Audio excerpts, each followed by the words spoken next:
Nitwa Captain Tesha, ndi umufisiye mu gisirikare cya Tanzania. Nkorera mu mutwe wa SAC cyangwa se umutwe w'ingabo zirwanira mu kirere. Ariko mwumve ko nkora mu ishuri ritoza abasirikare barwanira mu kirere. Mbere ya byose ndagira ngo nshimire Imana. Imana yaremye ijuru n'isi. Ndashimira kuba yarampaye ubuzima kugera uyu munsi nkaba ngihumeka umwuka w'abazima. Nkaba mbasha no kuganira namwe mwebwe abatanzania. Ari ibintu byinshi cyane mfite mu mutima numva twaganira bigendanye n'ibiri kuba muri iki gihugu cyacu. Biradusaba gutekereza cyane kugeza tunahamagaye Imana kugira ngo nayo ize muri ibi bintu byacu. Kuko jewe ndi kureba imbere yacu nkabona ibyago bitwugarije nk'igihugu. Ntabwo byari byoroshye habe na busa kugira ngo mpambuke nze kubivuga kugeza uyu munsi ubwo nemeye ko nemera kuza imbere yanyu abatanzania mukambona kugira ngo nze nganira ibintu nk'ibi ngibi kubera ko ndabizi nzi imikorere y'inzego zacu. Rero nk'umusirikare ntabwo byari byoroshye, by'umwihariko ku bintu nk'ibi ngibi ntabwo byari byoroshye habe na busa gutekereza uburyo nabikoramo kugeza mfashe umwanzuro wo kuza kubikora gutya. Kuba mbizi neza ko hari ibyago bingana gutyo bindegereje kubera iki kintu nkoze, hakurikijwe imihanire y'inzego zacu, hakurikijwe umuco wacu, hakurikijwe kirazira zacu ndetse no mu bindi bintu. Ibyo byose ntabwo binteye ubwoba mu buryo bumwe cyangwa ubundi. Ntabwo nzatinya umuntu wari we wese, ariko icyubahiro kubw'ibingibi nkoze cyo kizagumaho. Kubw'ibyo rero nashoboye kwandika ibaruwa nohereje abankuriye ku kazi, ku mugabo w'ingabo nabandikiraga ndi kubabwira ibiri kuba mu gihugu cyanjye kuko ndi kubibona nk'ibintu bibi cyane hano muri iki gihugu cyacu. Kubw'ibyo rero ni ngombwa cyane nk'igisirikare kwihutira guhaguruka hakiri kare bagafatirana tutari twakererwa, kuko icyizere cyonyine gisigaye ku Batanzania ni igisirikare cyabo. Ariko mu bundi buryo bwari bwo bwose, uburyo wategereza cyangwa watekereza, ntabwo abaturage bafite icyizere kubera ko igisirikare cyacu buri gihe gihora kibwirwa ngo mwe kukinjiza muri politiki. Ariko ibyo ngibyo baba bari kubivuga kugira ngo babashe gukoresha igisirikare cyacu mu byo bashaka kugeraho bonyine. Ariko harakenewe kugira ngo natwe duhaguruke twite ku byo abaturage bari gusaba kugira ngo Tanzania ikomeze kubaho yemye, kandi natwe nk'igisirikare dukomeze kubaho twizewe n'abaturage ba Tanzania. Kuba ibyo bintu bibayeho nkaba ndi kubona ibintu uko biri kugenda, uburyo bwonyine busigaye nk'ikizere ku baturage ba Tanzania ni igisirikare cyabo. Kubw'ibyo ndi gutanga inama, igisirikare cyacu nigihaguruke gifata igihugu byihuse cyane, noneho bashyira ibintu ku murongo, hanyuma tubone kwizera neza ko igihugu cyakomeza kubaho, by'umwihariko muri iki gihe cy'amatora. Mbere y'ibyo byose mugomba kubanza gutega amatwi abaturage. Jewe ubwanjye nagiye mbatega amatwi mu makuru n'ahandi muri za radio na televiziyo, nagiye numva ibitekerezo byabo. Ariko ntabwo abaturage dufite uyu munsi bari kumvwa n'abayobozi, by'umwihariko abayobozi bo muri iki gihugu, abaturage babihiwe kuri uru rwego. Harimo abasaza bagiye bagerageza kuvuga ariko ntabwo babumva. Murabona nk'uyu musaza wacu, umusaza mwiza cyane witwa Warioba, hari uwitwa Humphrey Polepole, hari Mzee Butiku, hari n'abacamanza beza cyane kandi bari beza nk'uwitwa Robert Makalamba, hari n'abandi benshi cyane, hari n'abayobozi b'amadini, hari abayobozi b'uburenganzira bwa muntu, hari abayobozi b'inzego zitandukanye ndetse n'ibyiciro by'abakunda igihugu, hari n'abandi ariko badakunda igihugu, imirimbanye za politiki. Abo ngabo bose bagiye basyonyagurwa, bagiye bagirirwa nabi, bakagambanirwa, bagashimutwa, kandi babaga bari kuzira ibintu bitandukanye babaga bari gukora byo gufasha societe. Babaga bahagurutse bari kugira ngo bagerageze kugaragaza ibyo bibazo, turebe ko nibura byagabanya ibiri kubangamira abaturage. Ariko rero dukomeza kurebera ibi bintu, nimureke tubanze twitaze icyo kuvuga ngo baratunenga cyangwa baratugaya, kugira ngo ibintu tubikumire bitaraba bibi kurushaho.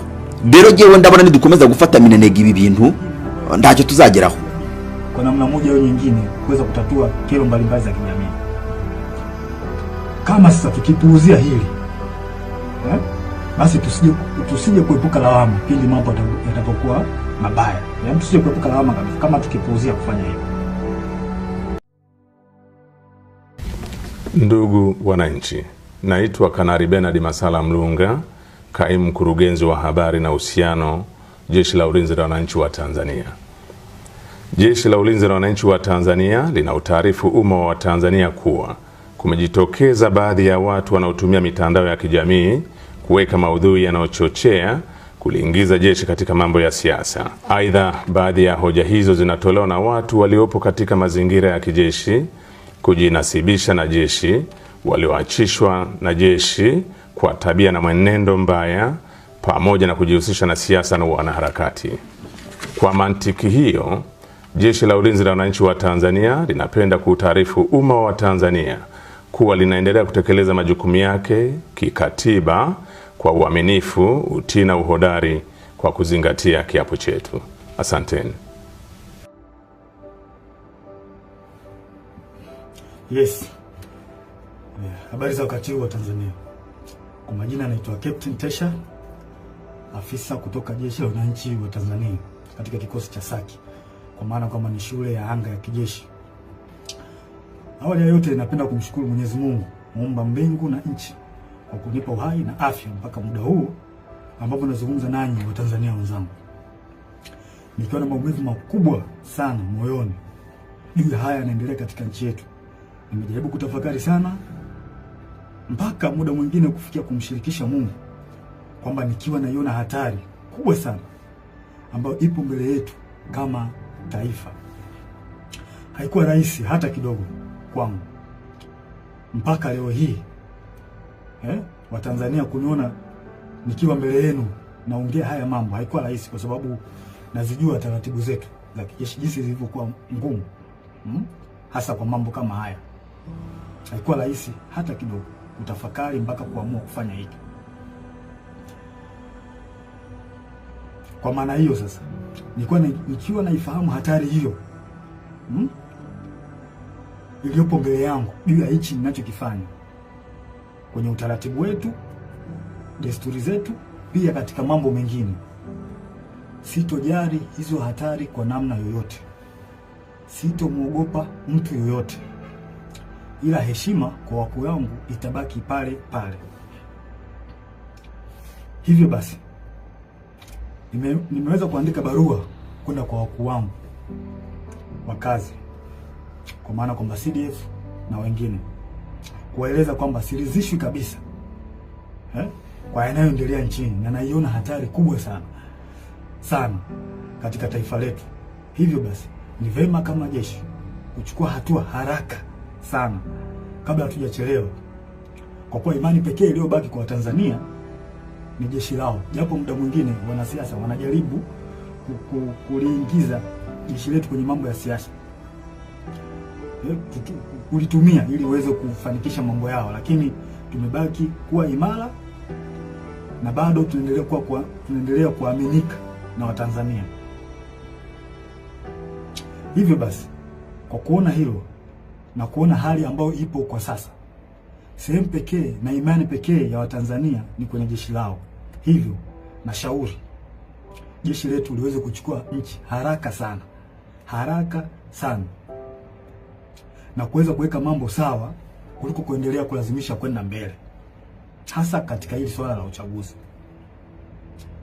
Baada ya kufanya hivyo, liweze kuwasikiliza wananchi kwenye taarifa, kwa maana kwamba taarifa mbalimbali kutoka kwa wananchi liweze kuwasikiliza na maoni yao.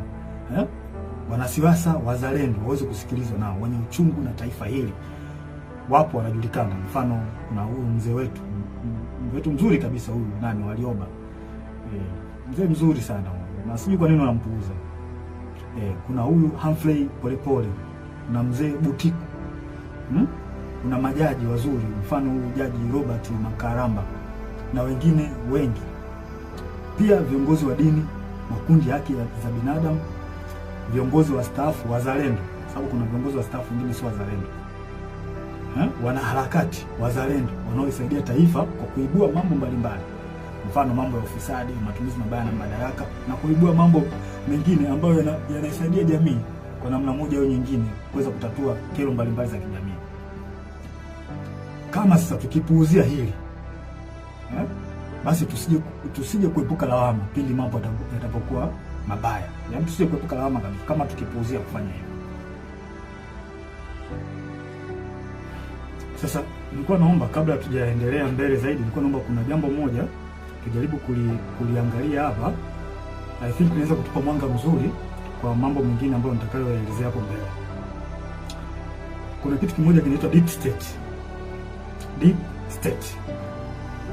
Nitaenda direct.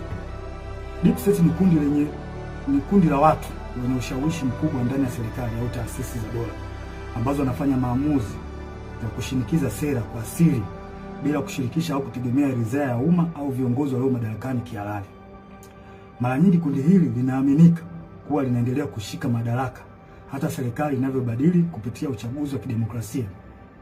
In short, ni serikali ndani ya serikali, au kwa jina lingine unaweza kuita remote controller.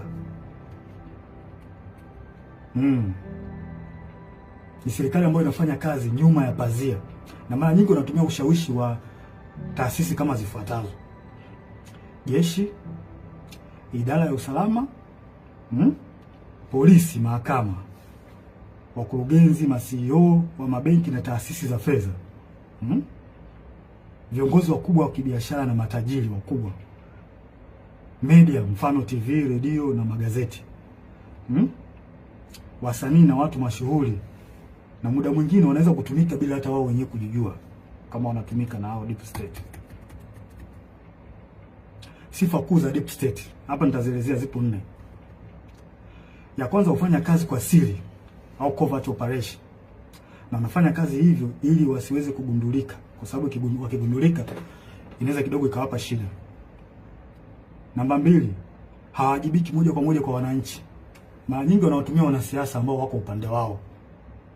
Kuna wanasiasa ambao wapo upande wa deep state, kwa hao ndio wanatumika moja kwa moja kufanya mambo yao serikalini. Hutumia taarifa za siri, propaganda au vitisho kudhibiti hali. Pindi mambo yao yanapoanza kujulikana na wananchi, mara nyingi wanatumia vitisho kwa kutumia vyombo vya ulinzi na usalama, au wanaweza kutumia media. Na baadhi ya watu nashangaa tu influencer from nowhere, mtu anaanza kumtukana mwenzake bila sababu.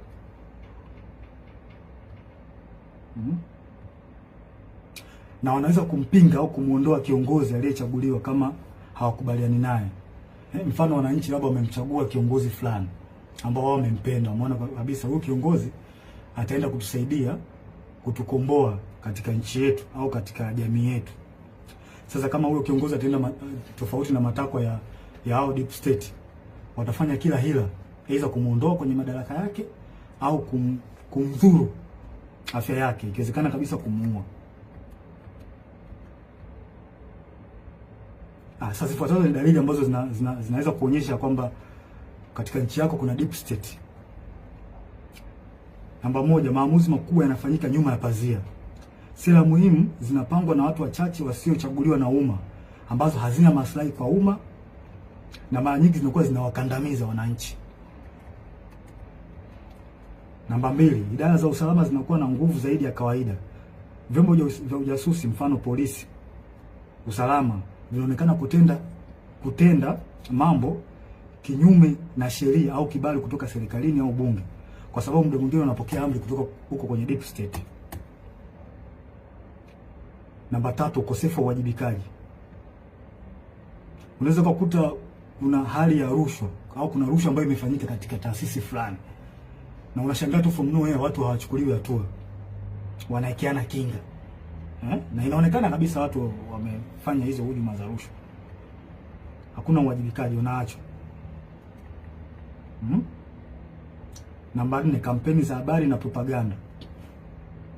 Hutumia media, mfano magazeti, TV, radio na mitandao kwa ajili ya kutengeneza propaganda pindi unapoona taarifa zao au siri zao zinajulikana. Hutengeneza namna ya kuweza kuficha huo ukweli.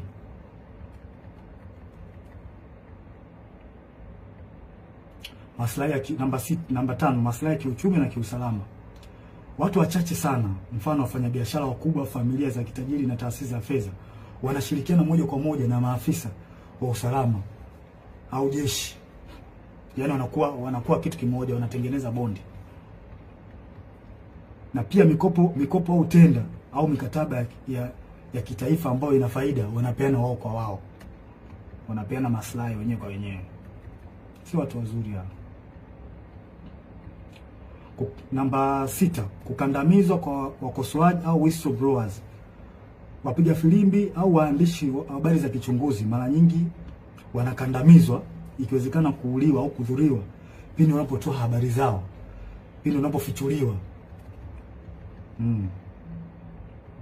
Na vyombo vya habari muda mwingine vinavyofanya hivyo mara nyingi wanachukuliwa hatua, hivyo vyombo vya habari vinachukuliwa hatua na hao watu kwa sababu wana mkono mrefu.